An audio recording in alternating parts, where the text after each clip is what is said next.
नमस्कार, एनबीसी हिंदी में आपका स्वागत है। मैं हूं आपके साथ कनक माथुर। दिल्ली में प्रदेश कांग्रेस अध्यक्ष अनिल चौधरी ने एक प्रेस कॉन्फ्रेंस की, जिसमें अनिल चौधरी ने आम आदमी पार्टी पर जमकर निशाना साधा। उन्होंने कहा कि दिल्ली के मोहल्ला क्लिनिक में छोटे बच्चों को गलत दवाइयां दी जा रही हैं, जिससे मोहल्ला क्लिनिक के 37 अस्पतालों में 500 डॉक्टर और स्टाफ की बहुत ज़्यादा कमी है। इस मोहल्ला क्लिनिक में कम उम्र के बच्चों को गलत दवाइयां दी जा रही हैं, जिससे बहुत ज़्यादा बच्चे बीमार पड़ रहे हैं। देखिए खास रिपोर्ट। तो इस मोहल्ला क्लिनिक पे ना कोरोना की जांच में ना टीके के लिए प्रयोग हुआ। दूसरा कहना चाहता हूं, जो यहाँ डॉक्टर्स को जिस तरह से बैठाया जा रहा है, आपको शायद जानकारी होगी, यहाँ वो कॉन्ट्रैक्ट पे काम करने वाले स्टाफ होते हैं, जिसमें मैंने कहा कि योग्य डॉक्टर्स की कमी का अभाव है। 37 अस्पताल हैं जिसमें लगभग 500 डॉक्टर्स की कमी है।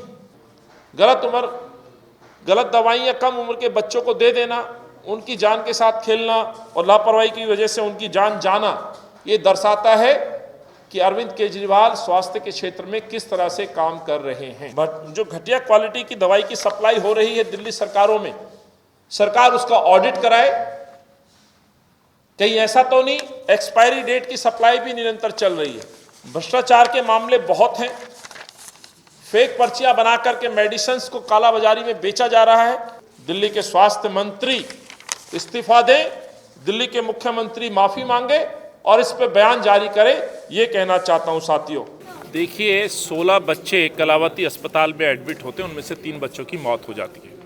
इस खबर को पूरी तरह से सरकार अरविंद केजरीवाल ने दबाने का काम किया है। सच सामने ना आए, प्रश्न सरकार से ना पूछे जाएं, ये मंशा ऐसी अरविंद केजरीवाल की पहली दृष्टि में देखती है।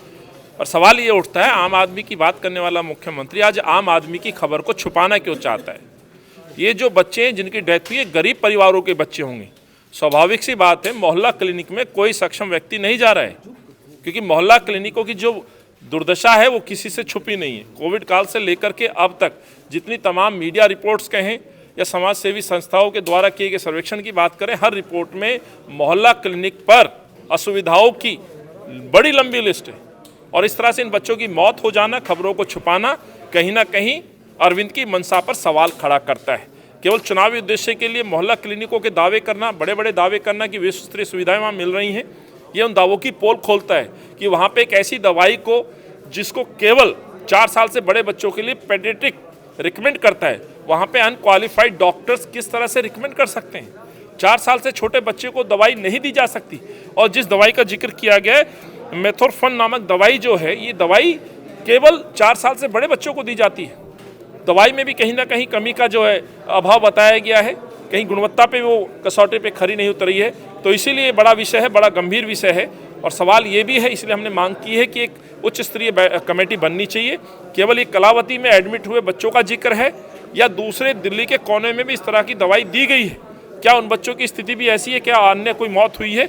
इसके लिए हमने मांग की, जांच होनी चाहिए। लेकिन उन दावों की पोल खुलती है जो अरविंद केजरीवाल दावे करते थे कि मोहल्ला क्लिनिक विश्व के बेहतरीन मोहल्ला क्लिनिक है, जो दावे करते थे कि 5 साल में हम 1000 क्लिनिक खोलेंगे, अभी 500 क्लिनिक नहीं खोल पाए। उन्हीं क्लिनिकों की हालत बहुत ही बुरी तरह से। अनिल चौधरी ने कहा है कि मोहल्ला क्लिनिक केवल प्रसार और प्रचार के लिए है, जिसमें केजरीवाल सरकार आने वाले चुनावों में दिखाकर वोट बैंक पा सके।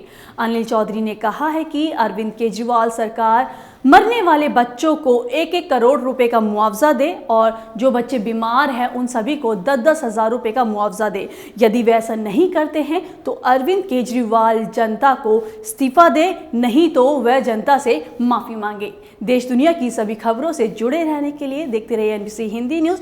अगर आपने हमारे चैनल को सब्सक्राइब नहीं किया है तो तुरंत करें। हमारी वीडियो को लाइक, कमेंट और शेयर करना बिल्कुल भी ना भूलें।